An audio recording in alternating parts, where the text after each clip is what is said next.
Hello guys, back with me again in this channel. On today's tutorial, I'm gonna show you how you can apply this bright color grading to get an HD video in CapCut.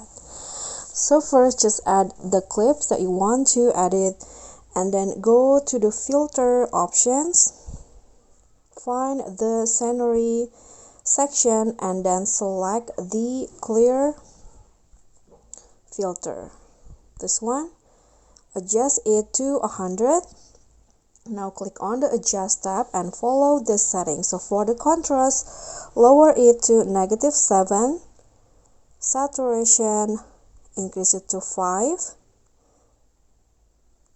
exposure -7, then increase the sharpen to around 8.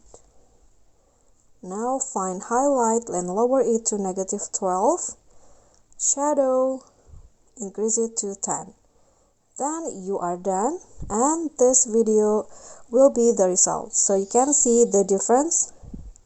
This is the before and here is the after with the clear color grading. Okay, so that's all from me. If you got any question, feel free to drop them in a comment, and if the video is helpful, remember to click thanks, like and subscribe for more content. I'll catch you all in the following videos. Thank you.